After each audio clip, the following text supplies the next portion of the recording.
चलिए आज के मेहमानों को जोड़ते हैं, हमारे साथ में खास मेहमान जुड़ गए हैं और उनको साथ में लेते हैं। और हमारे साथ में हैं आदित्य कुशवाहा जी। आदित्य जी, बहुत बहुत स्वागत है शो पे। नमस्कार सर जी। और आदित्य जी, अपना माइक अनम्यूट कर लीजिएगा बोलने से पहले, तो आपकी आवाज़ हम तक पहुंचेगी। और साथ ही साथ एनके गुप्ता जी हैं, जो कि चेयरमैन हैं मंगलम ग्रुप के। पहले आदित्य कुशवाहा जी से एक बार देख लेते हैं, उनकी राय ले लेते हैं कि कैसे देख रहे हैं इस पूरे सेक्टर को, क्योंकि वो भी इस सेक्टर के एक लीडिंग प्लेयर हैं। और ओवरऑल क्या लगता है सर कि अगर जिस तरीके से पिछली सरकारों में कुछ अच्छी चीजें रही, कुछ बुरी चीजें रही, क्या कैसे एनालाइज करते हैं ओवरऑल अभी तक का रिपोर्ट कार्ड और आगे कैसे देखते हैं? तो देखिए, पिछले जब से, जैसा कि हम डिस्कस कर रहे थे कि जब से देश आज़ाद हुआ तब से रियल एस्टेट प्राथमिकता रही है, क्योंकि लोगों को रोटी, कपड़ा और मकान, जैसे जो गुप्ता सर भी बोल रहे थे, ये हमेशा से हर सरकार की प्राथमिकता रही है। किसी न किसी तरीके से उनको जो है बढ़ावा दिया जाए, उनके बारे में चीज़ों को जो है और इम्फेसाइज किया जाए। अब पीछे गवर्नमेंट ने भी मल्टीपल डिसीजन लिए, हुडको एस्टेब्लिश किया, हाउसिंग फाइनेंस की कई वर्टिकल एस्टेब्लिश किए, रेरा लेके आए और इस सेक्टर में लगने वाले जीएसटी को भी रिफॉर्म किया। लेकिन अभी भी हमारे पास जो सबसे बड़ा चैलेंज है वो रूरल डेवलपमेंट है। रूरल से जो लोग शहरों की तरफ पलायन कर रहे हैं, क्योंकि वहाँ पर अभी उतने अच्छे हाउसिंग की अपॉर्चुनिटीज़ नहीं है, वहाँ का जीवन यापन उतना अच्छा नहीं है। इसकी वजह से उन्हें अपॉर्चुनिटीज़ के रूप में शहर भागना पड़ता है और उसका जो लोड है वो शहरी क्षेत्र को मिल रहा है। ठीक है, उसके लिए उनका शहरों में पोल्यूशन बढ़ रहा है और शहरों में तमाम सारी और दिक्कतें पैदा हो रही। तो अगर गवर्नमेंट रूरल हाउसिंग की तरफ कुछ उसके लिए विचार लेके आए, उसके लिए कुछ इंसेंटिव स्कीम लेके आए, उसकी कुछ योजनाएं बनाए, जैसे पॉसिबल है। अगर आप देखें उत्तराखंड, केरला, इन ये जगह आयुर्वेदिक मेडिकल टूरिज्म के नाम पे बहुत पॉपुलर हैं, बट यहाँ से भी लोग क्षेत्रों से पलायन कर रहे हैं। अगर वहाँ पर हम कुछ इस तरीके से बनाए सिस्टम, गवर्नमेंट उसका प्रोविजन लेके आए, तो लोग जाते हैं, मेडिकल टूरिज्म के नाम पे जाते हैं और वहाँ से पलायन भी नहीं होगा।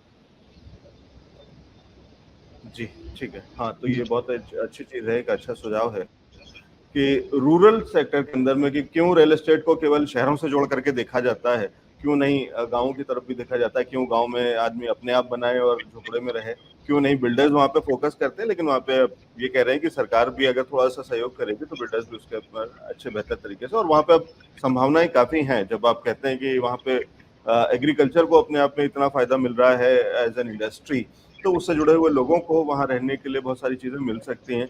आदित्य जी, एक बार आपके पास भी आ रहा हूँ कि कोई ऐसी चीज, और वो कोई ऐसी स्कीम, मतलब कोई ऐसी चीज वो भी हो सकती है जहाँ पे सीधा सीधा इंडस्ट्री पर नहीं हो, जैसे अभी हम टैक्स की बात कर रहे थे और वो वाला, तो वो रियल एस्टेट के अलावा भी नॉर्मल भी उसके अंदर में, या कोई ऐसी चीजें जो आपको लगता है कि सरकार को जिस पे ध्यान देना चाहिए, या जो कुछ किया है वो बहुत अच्छा था, उसको याद भी दिला सकते हैं आप नई सरकार को, आने वाली सरकार को, जिससे कि उस पे उसको और बढ़ाया भी जा सकता है। मतलब किसी चीज को, कोई अच्छी अगर स्कीम है तो उसको और एक्सपेंड किया जा सकता है या उस पर और एनहांस किया जा सकता है, ऐसी कोई चीज है?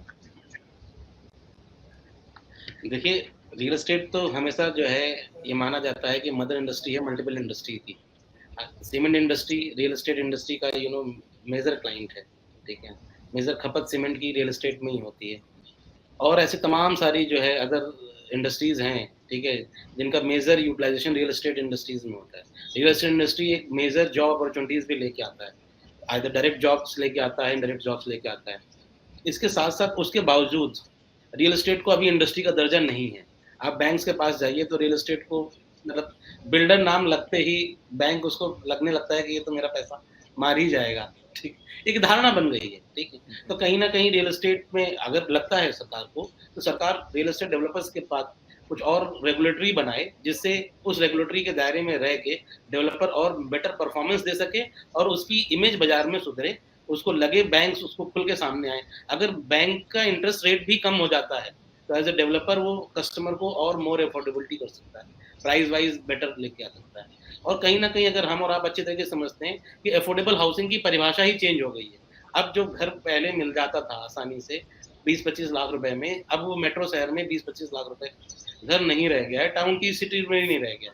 तो वो कहीं ना कहीं अफोर्डेबिलिटी की सिनेरियोज बनाने पड़ेंगे और जो है उसके लिए गवर्नमेंट को कुछ रेगुलेटरी, जैसे रेरा लेके आए, तो रेरा से इंश्योर होता है कि जो फंड का यूटिलाइजेशन है वो समय पे हो रहा है और टाइम पे प्रोजेक्ट कंप्लीट होने की दिशा में बढ़ रहा है। लेकिन क्वालिटी को लेकर अभी कोई रेगुलेटरी नहीं है। तो ऐसे रेगुलेटरी चेक्स, ऐसे रेगुलेटरी पैरामीटर्स बनाए जा सकते हैं गवर्नमेंट के जरिए, जिनके जरिए डेवलपर्स की इमेज, जो प्रोफेशनल डेवलपर्स हैं, उनकी इमेज ऑटोमेटिकली परफॉर्मेंस वाइज अच्छी हो जाएगी और उन अच्छे कैटेगरीज को शॉर्टलिस्ट करते हुए अफोर्डेबल रेट में उनको फंड मुहैया कराया जाए, जिससे जो है उनके प्रोजेक्ट्स और जो है वो आगे डेवलपमेंट किया करा सके। आदित्य जी, कैसे देख रहे हैं इस पूरे चुनाव को, इस चुनावी प्रक्रिया को, और इसके अलावा इसी से जोड़ते हुए आपकी इंडस्ट्री इसके अंदर में किस तरीके से पार्टिसिपेट करती है?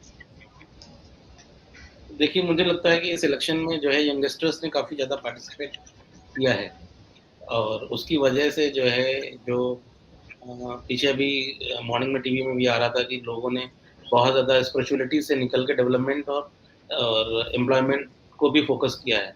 एम्प्लॉयमेंट को फोकस करने के लिए कहीं न कहीं जो है यंगस्टर्स ने पार्टिसिपेट किया है और जहाँ तक हमारी इंडस्ट्री है, हमारी इंडस्ट्री में मेजर एम्प्लॉयमेंट भी यंगस्टर्स को रहता है और जब यंगस्टर्स के पास उनका एम्प्लॉयमेंट बढ़ेगा, उनकी अर्निंग्स बढ़ेंगी, तो उसका फ़ायदा directly indirectly real estate industry को मिलता ही मिलता है। क्योंकि कहीं न कहीं आदमी जैसे ही थोड़े से पैसे सेव करता है, तो कहता है चलो कुछ मकान खरीद लेते हैं, कुछ पूँजी खरीद लेते हैं। तो पूँजी में पहला ध्यान रियल एस्टेट को जाता है। तो रियल एस्टेट पिछले 10, 12, 15 साल से लगातार ग्रोइंग है। मेट्रो सिटीज़ में तो बहुत ही अच्छा है, लग्ज़री हाउसिंग में काफ़ी अच्छा चल रहा है। जहाँ रेंटल अर्निंग की बात हो रही है, जहाँ रेंटल अपॉर्च्युनिटीज़ हैं, वहाँ रियल एस्टेट बहुत अच्छा है। लेकिन पिछले कुछ समय से जो मैं अभी पीछे डिस्कस भी कर रहा था कि इंडिया के अंदर मेडिकल टूरिज्म, हॉलिडे होम्स, ठीक है? और जो है इन सब का ट्रेंड बढ़ा है। तो अगर जो है गवर्नमेंट या इन सब चीज़ों की तरफ फोकस करें, जैसे अभी बहुत बेसिक सा हम अंडरस्टैंड करते हैं कि अभी केदारनाथ में बहुत ओवर क्राउड हो गया, ठीक है? या अभी जो है माउंट एवरेस्ट में भी बहुत ओवर क्राउड हो गया, पीछे न्यूज़ चैनल लगातार और सब लोगों सबको अवेयरनेस है, पूरे इंडिया को पता है। तो यहाँ कौन पहुँच रहा है? यहाँ लोग यंगस्टर्स पहुँच रहे हैं, वो कुछ ना कुछ एक्सप्लोर करना चाहते हैं। तो अगर ऐसी लोकेशंस जो टूरिज्म लोकेशंस हैं, उन पे गवर्नमेंट, आने वाली गवर्नमेंट कुछ ऐसे फोकस करे, जिससे वहाँ का लोकल टूरिज्म बढ़ेगा, लोकल एम्प्लॉयमेंट बढ़ेगा और लोग वहाँ इन्वेस्ट करेंगे। लोग इन्वेस्ट करते हैं कि लोग पहले पहले आपको अगर याद हो तो लोग जो बहुत सुपर रिच जो है क्रीमी लेयर हुआ करती थी, वो नैनीताल में या और किसी पहाड़ों में उनका एक फार्म हाउस, आउट हाउस हुआ करता था, वैकेशन होम हुआ करता था। अब वो बीच में ट्रेंड खत्म हो गया, लेकिन अब वो ट्रेंड यंगस्टर्स के बीच में दोबारा से आना स्टार्ट हो गया है। लोग वैकेशन हाउस की तरफ बढ़ रहे हैं, जो बहुत ज़्यादा पैसा नहीं लगा सकते, तो फ्रैक्शन ओनरशिप के ज़रिए बहुत सारी जगह, बहुत सारी कंपनियाँ जो है उसको एक वैकेशन होम की अपॉर्च्युनिटीज़ लेके आ रही है, इन्वेस्टमेंट अपॉर्च्युनिटीज़ लेके आ रही है। तो गवर्नमेंट थोड़ा-सा इधर रुझान अगर डाल देती है, तो ये जो है, ये सेक्टर है, ये ग्रो करेगा। वापस टूरिज़्म के ज़रिए टूरिज़्म के ज़रिए पैसा वापस रूलिंग में आएगा। लोग जाएँगे, टूरिज़्म एन्जॉय करेंगे, पैसा इन्वेस्ट करेंगे, तो वहाँ एम्प्लॉयमेंट बढ़ेगा, लोगों की खरीदारी बढ़ेगी और उसका डायरेक्टली टैक्स बेनिफिट में मिलेगा। लोग टैक्स पे करेंगे, हॉलिडे होम का जो टैक्स है, परचेज़ करते समय वो टैक्स जमा करेंगे, जो ट्रैवल का टैक्स है वो जमा करेंगे, तो वो कहीं न कहीं उसका ओवरऑल इम्पैक्ट मिलता ही मिलता है।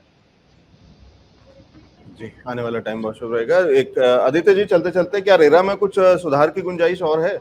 या कुछ ऐसे सुझाव हैं जो कि वहाँ पे इम्प्लीमेंट किए जा सकते हैं और सुधार किया जा सकता है रेरा के सिस्टम में?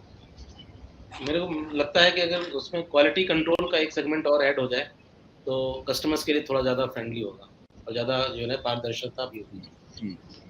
जी, ठीक है। तो ये आपने पहले भी मेंशन किया था, क्वालिटी कंट्रोल भी होना चाहिए कि केवल टाइमलाइन ना हो, लेकिन क्वालिटी भी हो, क्योंकि हमने वही गुड़गाँव में ऐसे बहुत सारे वो चिंटल्स और उस तरीके की चीज़ें देखी हैं, जहाँ पूरा-पूरा फ्लोर बैठ जाता है और कई-कई फ्लोर बैठ जाते हैं। तो वो भी एक चिंता का विषय रहता है, तो वो भी एक एलिमेंट उसके भी क्यूसी का भी कुछ उसके अंदर में इन्वॉल्वमेंट होना चाहिए। बहुत शुक्रिया सभी मेहमानों का हमारे साथ में जुड़ने के लिए और ये बेहतरीन चर्चा हमारे साथ में रियल एस्टेट सेक्टर पे करने के लिए। थैंक यू सो मच इनके गुप्ता जी, जो कि चेयरमैन हैं मंगलम ग्रुप के, और आदित्य कुशवाहा जी, जो कि सीईओ हैं एक्सिस कॉर्प के। बहुत शुक्रिया। Thank you Lalit ji, thank you Gaurav ji. Thank you. Thank you. तो वापस से